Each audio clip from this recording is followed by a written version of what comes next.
Hello everyone. In this video, I am going to explain compare instruction of 8086 microprocessor. ये है format 8086 microprocessor के compare instruction का। Compare destination register comma source register, ये है mnemonic part और ये है ऑपरेंड पार्ट।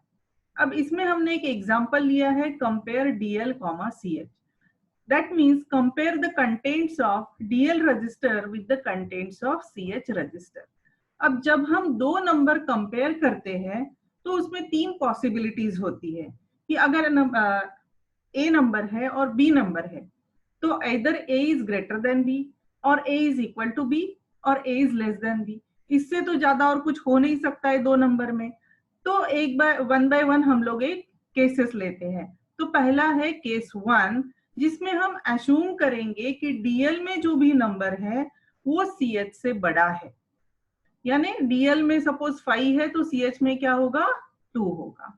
अब कंपेयर इंस्ट्रक्शन में क्या होता है कि जब हम कंपेयर इंस्ट्रक्शन यूज करते हैं तो ये जो डेस्टिनेशन रजिस्टर है और सोर्स रजिस्टर है उसके जो कंटेंट्स है उसका सब्ट्रैक्शन होता है।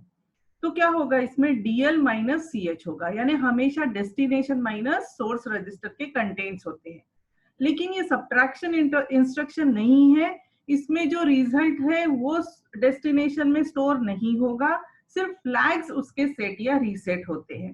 तो ये डिफरेंस होता है सब्ट्रैक्ट और कंपेयर इंस्ट्रक्शन में। सब्ट्रैक्शन में क्या होता है, सब्ट्रैक्शन के बाद रिजल्ट डेस्टिनेशन रजिस्टर में स्टोर होता है और कंपेयर इंस्ट्रक्शन में रिजल्ट स्टोर नहीं होगा, सिर्फ सब्ट्रैक्शन होगा और फ्लैग्स सेट या रीसेट होंगे। अब देखते हैं क्या रजिस्टर दिए हैं डीएल। अब देखते हैं डीएल में क्या है और सीएच में क्या है। तो एश्यूम करते हैं कि दो नंबर है, डीएल में है एफएफ और सीएच में है ई7। अब ये कंडीशन है जिसमें कि डीएल में जो नंबर है वो सीएच से बड़ा है, डीएल में जो नंबर है एफएफ जो है वो ई7 से बड़ा है। तो क्या होगा, तो क्या होता है सब्ट्रैक्शन होगा। तो ये है एफएफ जो डीएल में है माइनस होगा ई7 जो सीएच में है यानी सोर्स रजिस्टर में है। सब्ट्रैक्शन के बाद अब हमें ये कोई तो रिजल्ट मिला है। अब क्या होता है, ये जो फ्लैग्स है इसमें से अभी ऑक्सिलरी कैरी फ्लैग और पैरिटी फ्लैग, इससे हमें कोई लेना देना नहीं है। हमें सिर्फ तीन फ्लैग्स का देखना है, कैरी फ्लैग, जीरो फ्लैग और साइन फ्लैग। अब ये रिजल्ट है, इस रिजल्ट के अकॉर्डिंगली क्या होगा, अब इसमें कोई बोरो जनरेट नहीं हुआ है। बोरो क्यों जनरेट नहीं हुआ है, क्योंकि हम लोग ये कर रहे हैं ना, ये एग्जाम्पल है 5 बड़ा नंबर है और ये 2 छोटा नंबर है। बड़े नंबर में से छोटा नंबर जब सब्ट्रैक्ट करेंगे तो कोई बोरो जनरेट नहीं होता है उसमें, और अगर बोरो जनरेट नहीं होता है तो कैरी फ्लैग क्या होगा, इसमें 0 होगा, रीसेट होगा। तो ये छोटा ये एग्जाम्पल आप ध्यान में रखिए, सिंपल नंबर वाला। अगर आपको ये हेक्स नंबर में नहीं समझ में आता है तो आप ये सिंपल नंबर वाला एग्जाम्पल आपको याद रखना है कि डीएल में 5 है और सीएच में 2 है। तो क्या होगा, तो ये नंबर है जिसमें बोरो जनरेट नहीं होगा ऑब्वियसली, और इसलिए कैरी फ्लैग क्या होगा, 0। अब रिजल्ट क्या है इसका, रिजल्ट 0 है, नहीं है। रिजल्ट क्या है, नॉन जीरो है। अगर रिजल्ट नॉन जीरो होता है तो जीरो फ्लैग क्या होगा, 0 होगा। हमें पता है, हमने ये फ्लैग्स वाले वीडियो में पढ़ा है कि अगर रिजल्ट नॉन जीरो है तो जीरो फ्लैग क्या होता है, 0 है। अब जब हम बड़ा नंबर है और ये छोटा नंबर बड़े नंबर से सब्ट्रैक्ट करते हैं तो रिजल्ट हमारा क्या आएगा, पॉजिटिव आएगा कि निगेटिव आएगा, ऑब्वियसली पॉजिटिव आएगा। तो अगर रिजल्ट पॉजिटिव है तो साइन फ्लैग क्या होगा, 0 होगा। हमेशा याद रखना है हमें कि साइन फ्लैग ये 0 क्या इंडिकेट करता है, अगर रिजल्ट पॉजिटिव है तो साइन फ्लैग क्या होता है, 0 है, और अगर रिजल्ट निगेटिव है तो साइन फ्लैग क्या होता है, 1 है। अब हम छोटा नंबर बड़े नंबर से अगर सब्ट्रैक्ट करते हैं तो रिजल्ट हमारा पॉजिटिव होगा और इसकी वजह से साइन फ्लैग भी 0 होगा। अब हमने क्या पता किया है कि अगर ये डीएल क्या है, डेस्टिनेशन रजिस्टर है और ये सोर्स रजिस्टर है, अगर डेस्टिनेशन रजिस्टर के कंटेंट सोर्स रजिस्टर के कंटेंट से बड़े होते हैं तो कैरी फ्लैग भी 0 होगा। यहाँ पे देखो कैरी फ्लैग भी 0 है, जीरो फ्लैग भी 0 है और साइन फ्लैग भी 0 है। अब ये जरूरी है कि हमेशा डीएल और सीएच ही हो, ये जरूरी नहीं है। ये कोई भी जनरल पर्पस रजिस्टर हो सकता है, एएल हो सकता है, बीएल हो सकता है, बीएच हो सकता है, डीएच हो सकता है, कोई भी दो रजिस्टर हो सकते हैं। या फिर एक नंबर रजिस्टर में हो सकता है, दूसरा मेमोरी में हो सकता है, या तो फिर एक रजिस्टर हो सकता है, एक डेटा हो सकता है, तो कोई भी कॉम्बिनेशन हो सकता है। लेकिन याद रखना है सब्ट्रैक्शन जब होता है तब डेस्टिनेशन से सोर्स को सब्ट्रैक्ट करते हैं, यानी डीएल माइनस सी एच होगा, सी एच माइनस डीएल नहीं होता है। बस इतना आपको कंपेयर इंस्ट्रक्शन में ध्यान रखना है। तो क्या है कि डीएल अगर बड़ा है तो हमें फ्लैग्स के स्टेटस ये मिलते हैं। अब एक इमेजिन करो सिचुएशन जिसमें हमें पता ही नहीं है कि डीएल में क्या है और सीएच में क्या है। हमें नहीं पता है कि कौन सा नंबर बड़ा है और कौन सा नंबर छोटा है, लेकिन हमें सिर्फ पता करना है कि whether DL is greater than CH, whether the number available in DL is greater than CH. तो उस केस में हम क्या करते हैं, हम लोग ये सिंपल कंपेयर इंस्ट्रक्शन एग्जीक्यूट करेंगे। ये इंस्ट्रक्शन एग्जीक्यूट करने के बाद हम लोग ये फ्लैग्स का स्टेटस चेक करेंगे। ये क्या है, स्टेटस फ्लैग्स है, इनका स्टेटस चेक करेंगे। और अगर हमें पता चलता है कि तीनों जीरो है तो हम कंक्लूड करेंगे कि obviously DL must be greater than CH.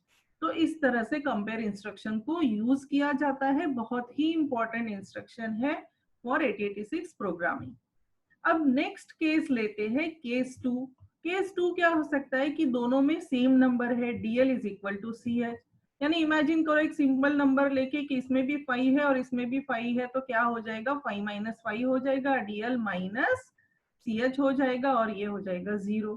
तो नंबर्स लेते हैं कि डीएल में भी E7 है और सीएच में भी E7 है, क्योंकि दोनों में हम लोग ये केस चेक कर रहे हैं। इसलिए दोनों में अगर इक्वल नंबर होते हैं और उसका अगर सब्ट्रैक्शन होता है, ये सब्ट्रैक्शन हो रहा है यहाँ पे, सब्ट्रैक्शन के बाद हमारा रिजल्ट क्या हो जाएगा, 0 हो जाएगा। अब रिजल्ट 0 है, इसमें कोई कैरी जनरेट हुआ है, नहीं हुआ है कैरी जनरेट, तो कैरी फ्लैग क्या हो जाएगा, 0 हो जाएगा, क्योंकि बोरो जनरेट नहीं हो रहा है।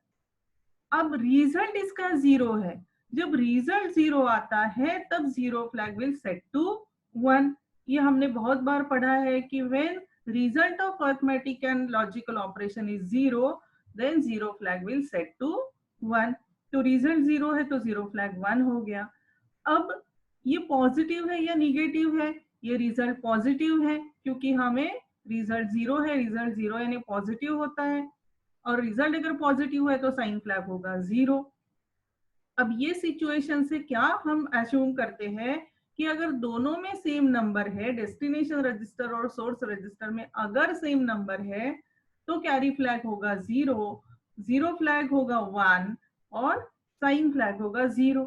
अब उल्टा से इमेजिन करो कि अब ये नंबर्स है, डीएल में कोई तो नंबर है, सीएच में कोई तो नंबर है, हमें नहीं पता है कि इसमें बड़ा नंबर है या इसमें छोटा नंबर है, और हमें चेक करना है कि दोनों में सेम नंबर है, इक्वल नंबर है या नहीं है।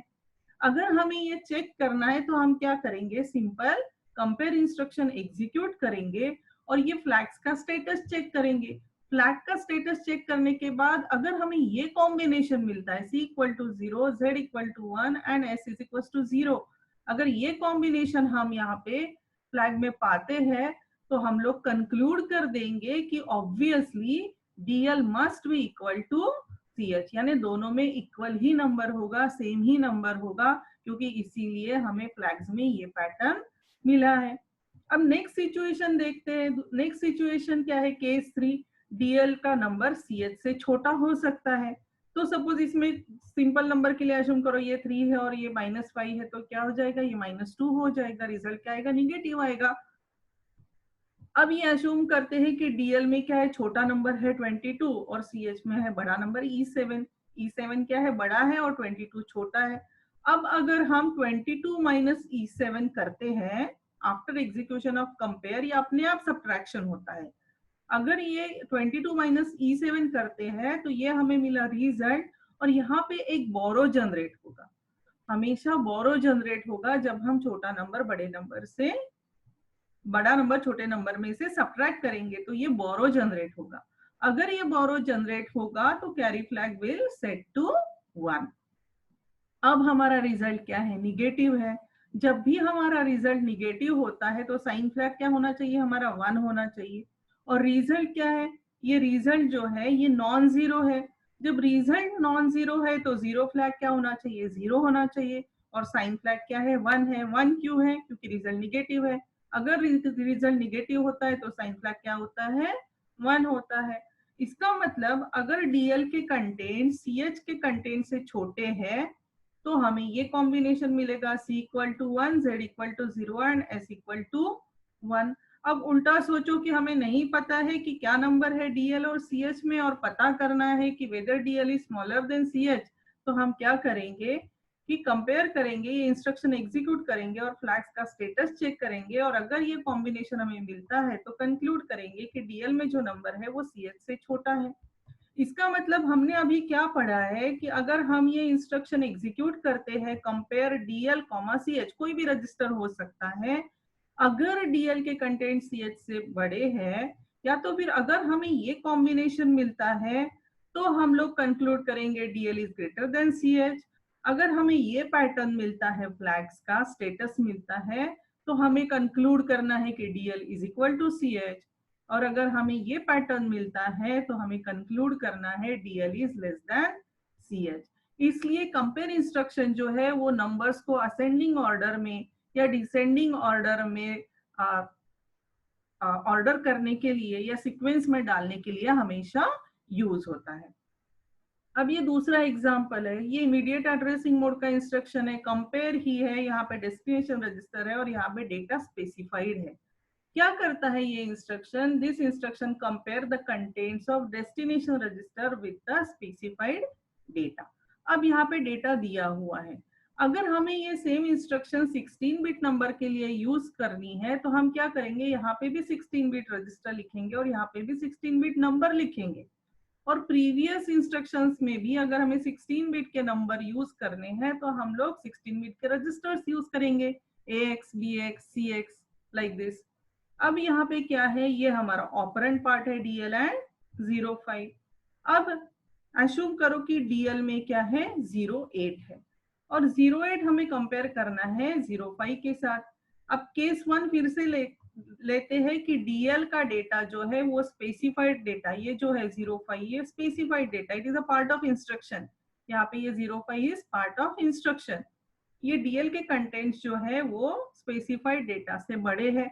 अब ये 08 है, 08 ऑब्वियसली 05 से बड़ा है, तो क्या होगा, ये सब्ट्रैक्शन होगा डीएल माइनस 05 का। हमेशा याद रखना है, यहाँ से डेस्टिनेशन रजिस्टर से ये माइनस होगा, कभी भी सोर्स माइनस डेस्टिनेशन नहीं होता है, डेस्टिनेशन माइनस सोर्स होगा।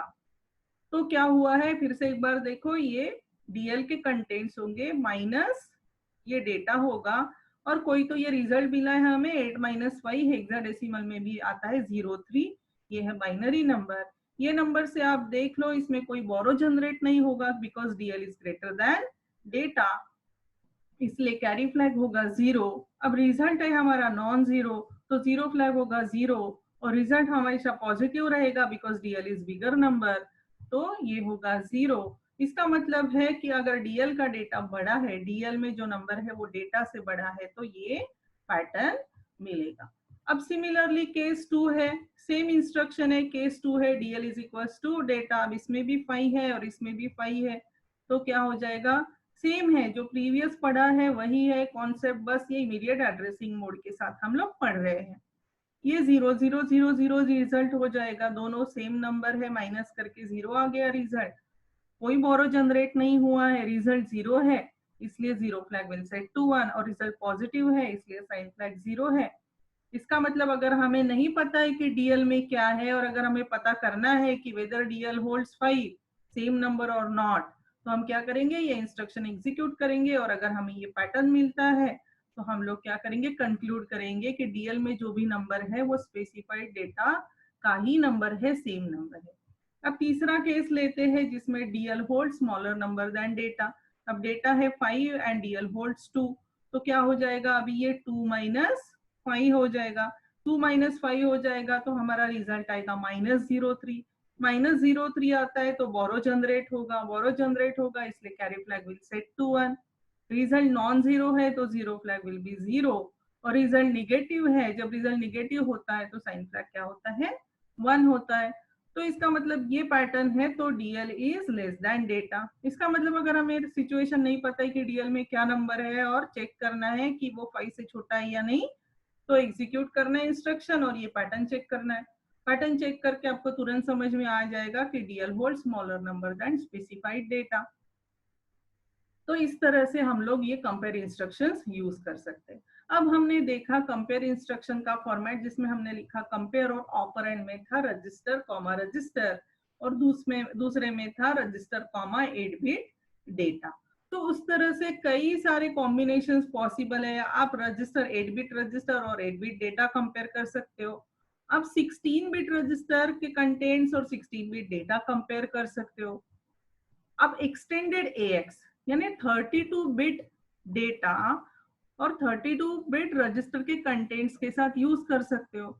अब ये EAX जब लिखा होता है तो क्या होता है, ये 32 बिट का तो रजिस्टर नहीं है, 16 बिट का है। तो दूसरा 16 बिट कहाँ होता है, तो ये DX रजिस्टर में होता है। यानी अगर हमें ये 32 नंबर बिट के साथ रजिस्टर के कंटेंट्स के साथ अगर हमें कंपेयर करना है, तो ये नंबर कहाँ होगा, it will be available in the combination of AX and DX register, और ये होगा इमीडिएट डेटा 32।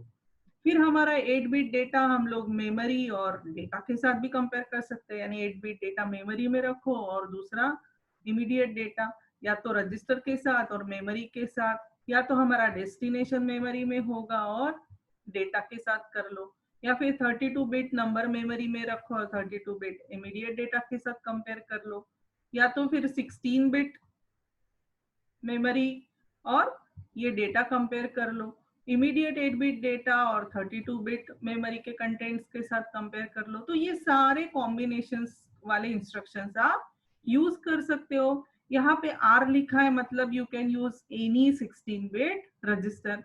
यहाँ पे 8 और R लिखा है, मतलब यहाँ पे आप कोई भी 8 बिट का रजिस्टर यूज कर सकते हो। यहाँ पे लिखा है कि R 32 बिट का, तो इसका मतलब अगर 32 बिट का रजिस्टर है, इसका मतलब combination of AX and DX है। तो ये इस तरह से इस इंस्ट्रक्शंस को पढ़ने हैं। आप कोई भी दो नंबर कंपेयर कर सकते हो, या तो दो रजिस्टर में है या तो एक नंबर मेमोरी में है और एक रजिस्टर में है। आपका मेमोरी भी सोर्स हो सकता है, रजिस्टर भी सोर्स हो सकता है, आपका डेस्टिनेशन मेमोरी भी हो सकता है, डेस्टिनेशन सोर्स भी हो सकता है। लेकिन ये एक ऑब्जर्व करना है आपको कि मेमोरी में दोनों नंबर्स मेमोरी में कहीं भी नहीं है। आप ये केयरफुली देखिए, दोनों नंबर रजिस्टर में हो सकते हैं, 8 बिट नंबर्स भी हो सकते हैं, 16 बिट नंबर्स भी हो सकते हैं, 32 बिट नंबर्स भी दोनों रजिस्टर में हो सकते हैं, लेकिन दोनों नंबर्स मेमोरी में कभी भी नहीं होंगे कंपेयर इंस्ट्रक्शन में। तो ये थी कंपेयर इंस्ट्रक्शन, बहुत इंपॉर्टेंट इंस्ट्रक्शन है। जब भी हमें एक नंबर भी सर्च करना है, बहुत सारे बड़े ब्लॉक ऑफ डेटा में अगर आपको एक पर्टिकुलर नंबर ढूंढना है कि ये पूरे 100 नंबर में ये पर्टिकुलर नंबर अवेलेबल है या नहीं, तब भी हम लोग कंपेयर इंस्ट्रक्शन यूज करते हैं, चेक करते जाते हैं जब तक आपका जीरो फ्लैग सेट नहीं होता। तो इस तरह से ये कंपेयर इंस्ट्रक्शन था। I hope you understood the concept of compare instruction. It will really help a lot while writing programming. If you have any queries, you can always ask. Thanks for watching.